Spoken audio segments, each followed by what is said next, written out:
Գործադիրի եւ օրենսդիրի հեղինակած նախագծերն այս շաբաթ քննարկվեցին ազգային ժողովի մշտական հանձնաժողովներում, առողջապահությունից մինչեւ սոցիալական հարցեր, պաշտպանությունից մինչեւ ֆինանսներ, օրենսդրությունը լավարկելու մասով աշխատեցին 11 հանձնաժողովներ։ 2014 թվականի սեպտեմբերի 18-ին մեր երկիրը ստորագրել է մարզական մրցումների մեքենայությունների մասին Եվրոպայի խորհրդի կոնվենցիան, իսկ այս տարվա փետրվարի վերջի դրությամբ այն ստորագրել է 44 պետություն։ Կոնվենցիայի վավերացման հարցը քննարկվեց ազգային ժողովի գիտության, կրթության, մշակույթի, սփյուռքի, երիտասարդության եւ սպորտի հարցերի մշտական հանձնաժողովում։ Այսպիսով մեր երկիրը հնարավորություն ունի մարզական մրցումների կազմակերպման նոր որակ սահմանել։ Քանի որ մեքենայությունները ըստ էության խաթարում են արդար սպորտի էթիկական հիմքերը, կոնվենցիան շատ կարևոր դեր ունի նաև ամրապնդելու ազնիվ եւ արդար սպորտի եւ մրցակցության կանոնները եւ նաև խթանում է համագործակցությունը տարբեր երկրների, պետական մարմինների եւ մասնավոր կազմակերպությունների միջև համատեղ պայքարի արդյունավետության համար։ Պետք է ասեմ, որ կոնվենցիայով հատուկ կարևորություն է տրվում կրթական ծրագրերին եւ հանրության իրազեկմանը, որպեսզի սպորտում չարաշահումները կանխարգելվեն եւ դա նաեւ կարող է ծառայել խթան, ինչպես նշեցի, համապատասխան օրենսդրության ընդունման կամ վերանայման համար պետության մակարդակում ոլորտը կարգավորելու նպատակով։ Կոնվենցիայի վավերացումը նոր կառավարման մշակույթ կբերի սպորտի ոլորտ, քանի որ այն ամբողջությամբ հիմնված է արդյունավետ մոնիթորինգային մեխանիզմի, տվյալների վերահսկողության եւ հաշվետվողականության վրա։ Կոնվենցիայով նախատեսվում է նաև համաչափ միջոցների մի ամբողջական համալիր դրամական տույժերից մինչև գործունեության արգելք, կախված նրանից, թե մեքենայությունների ինչ տեսակի մասին ենք խոսում, եւ կոնվենցիայով ձևավորվում է հսկիչ հանձնաժողով, որը նաև ամեն տարի երկրից զեկույց է ստանում երկրում տիրող իրավիճակի եւ արձանագրված հարցերի վերաբերյալ։ Կարևոր է նաև, որ այս ամրագրումները մեր երկրի համար լինեն խիստ գործող կանոններ, որոնց շնորհիվ էլ կամրապնդվի Հայաստանի դիրքը սպորտային քարտեզում, որպես սպորտի էթիկական բարձր չափանիշներին հետևող եւ այդ չափանիշների համաձայն նաև սպորտային մրցաշարեր կազմակերպող երկիր, վստահեցրեց նախարարը։ Կրթության ոլորտի պատասխանատուն առաջարկում է փոփոխություններ կատարել նախադպրոցական կրթության մասին օրենքում եւ կից ներկայացված օրենքների փաթեթում։ Առաջարկվում է նախադպրոցական կրթության, ՄԿՈՒ ոլորտի եւ հանրակրթական ոլորտները կարգավորող օրենքներում հավաստագրման պահանջները վերանայել եւ հղում կատարել կրթության օրենքի 40.1 հոդվածին, որով սահմանվում են միասնական ստանդարտները։ Նախագծի ընդունման պարագայում հավաստագրման քննության անցկացման ընթացակարգերն իրար կնմանվեն, իսկ անձանց հնարավորություն կընձեռնվի մի քննության շրջանակում մի քանի կրթական մակարդակի ղեկավարման հավաստագիր ստանալ, ինչը էապես կընդլայնի հավաստագիր ունեցողների շրջանակն ու կմեծացնի մրցակցությունը։ Այսպիսին է նախարարի ներկայացրած ռազմավարությունը, որի նպատակն է կրթության ոլորտում միասնական մոտեցում ցուցաբերելը։ Հաջորդ փոփոխությունը վերաբերում է բացառապես նախադպրոցական կրթության մասին օրենքին։ Միջազգային տարբեր հետազոտությունները, այդ թվում մեր երկրում անցկացված, ցույց են տալիս, որ նախադպրոցական կրթության մեջ ընդգրկվածությունն էապես ազդում է դպրոցում երեխայի արդյունքների վրա։ Այդ իմաստով է նաև, որ կառավարության ծրագրի կարևոր թիրախ է երեխաների համար նախադպրոցական կրթության ծածկույթի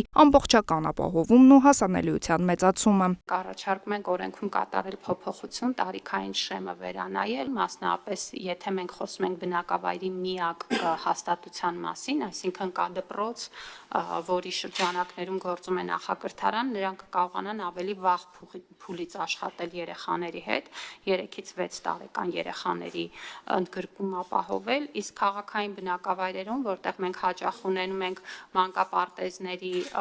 ծանրաբեռնվածություն եւ ոչ բոլոր երեխաներն են կարողանում ընդգրկվել մանկապարտեզներում 4-ից 6 տարեկանների։ Գործադիրն առաջարկում է փոփոխություններ եւ լրացում կատարել բնակչության բժշկական օգնության եւ սպասարկման մասին օրենքում։ Հարցը քննարկվեց առողջապահության հարցերի մշտական հանձնաժողովում։ Այսպիսով բժշկական կազմակերպությունների գործադիր մարմնի ղեկավարի համար անձին ներկայացվող պահանջի իմպերատիվ բժշկական կրթություն ունենալու հատվածը կփոխարինվի ու կներդրվի ավելի լայն հնարավորություն։ Դա նշանակում է, որ թե բժշկական կրթություն ունեցող անձինք, ովքեր կունենան հանրային առողջապահության ոլորտում կառավարման փորձառություն կամ կրթություն, եւ թե ոչ բժշկական կրթություն ունեցող անձինք, ովքեր կունենան եւս կազմակերպչական եւ առողջապահական կազմակերպություններում աշխատանքային փորձառություն, կկարողանան հավակնել գործադիր մարմնի ղեկավարի պաշտոնին։ Պետք է ընդգծեմ, որ իհարկե մեր բժշկական կենտրոններում պետք է բարձրացվի նաև բուժական գծով տեղակալների պատասխանատուների դերակատարումը, որովհետև ըստ էության նրանց վրա ուրեմն ինչպես որ այսօր է, հիմնական մասնագիտական առաջնորդությունն է դրված եւ մեր ուսումնասիրություններն ու նաեւ միջազգային փորձի ուսումնասիրությունը ցույց է տալիս, որ ըստ էության այս դուալ կառավարման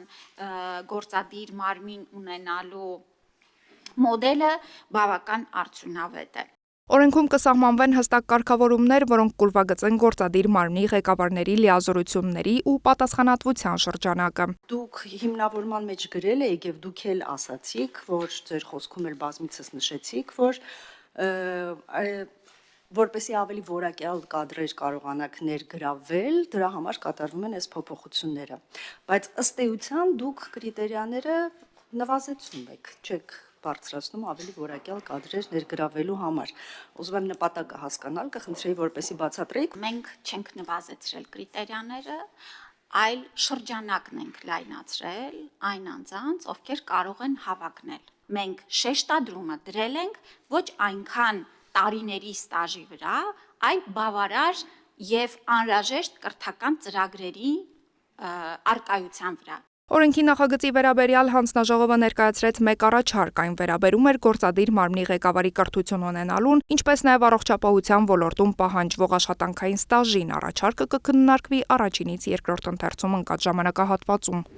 Մեր երկրի հարուստ կենսաբազմազանության մեջ առանձնահատուկ տեղ ունի Կովկասյան անձառյուծը, որը կենդանական աշխարհի հազվագյուտ եւ արժեքավոր ներկայացուցիչներից է։ Այն սննդային շղթայի վերջին օղակում գտնվող գիշատիչը եւ էկոհամակարգի առողջության կարևոր ցուցիչ։ Սա նշանակում է, որ անձառյուծի պահպանությունը միայն մեկ կենդանատեսակի պահպանում չէ, այլ ամբողջ բնական հավասարակշռության եւ կենսամիջավայրի կայունության ապահովում։ Այդ է պատճառը, որ գործադիրն առաջարկում է վավերացնել խոշոր կաթվածքիների հարցերով միջազգային դաշինքի վերաբերյալ շրջանակային համաձայնագիրը։ Հայաստանի տարածքում հանդիպում են նաև կաթվածքիների այլ տեսակներ, այդ թվում լուսանը, եվրոպական անտառակատուն եւ մանուլը, որոնցից վերջին երկուսը գրանցված են Հայաստանում կենդանիների կարմիր գրքում։ Համաձայնագիրը նպատակ ունի խթանել խոշոր կաթվածքիների պահպանության ոլորտում միջազգային համագործակցությունը եւ կանխել դրանց պոպուլյացիաների անկումը։ Դաշինքին անդամակցությունը հնարավորություն կտա զարգացնել միջազգային համագործակցությունը, իրականացնել համատեղ հետազոտություններ եւ կիրառել լավագույն փորձը կենսաբազմազանության պահպանության ոլորտում։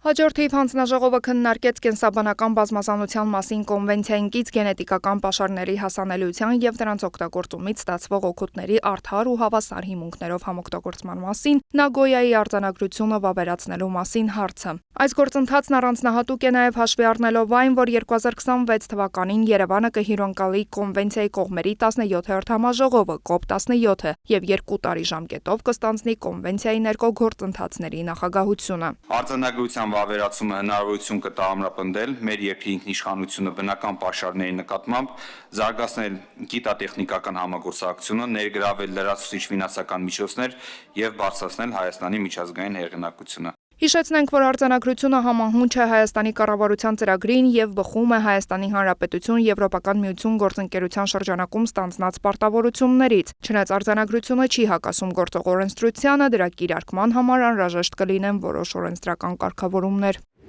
Տարածաշրջանային եւ եվրասիական ինտեգրման հարցերի մշտական հանձնաժողովի նիստում քննարկվեցին երկու համաձայնագրեր՝ Եվրասիական տնտեսական միության եւ դրա անդամ պետությունների մի կողմից եւ Արաբական Միացյալ Էմիրությունների մյուս կողմից միջև տնտեսական գործընկերության մասին եւ Եվրասիական տնտեսական միության եւ դրա անդամ պետությունների մի կողմից եւ Մոնղոլիայի մյուս կողմից միջև ժամանակավոր առևտրային համաձայնագրերը վավերացնելու մասին հարցերը։ Դրանք կաջակցեն կողմերի միջև տնտեսական եւ առևտրային փոխգործակցությանը եւ կխրախուսեն փոխադարձ առևտրի ընդլայնումը, իսկ արդյունքում կազատականացվի առևտուրը, այդ թվում սակագնային եւ ոչ սակագնային խոչընդոտների նվազեցման միջոցով։ Համաձայնագրերով սահմանվում են նաեւ այն ապրանքների ցանկերը, որոնց նկատմամբ կողմերը պատրաստ կլինեն տրամադրել սակագնային արտոնություններ։ Հանձնաժողովները դրական եզրակացություններ տվեցին քննարկված նախագծերին։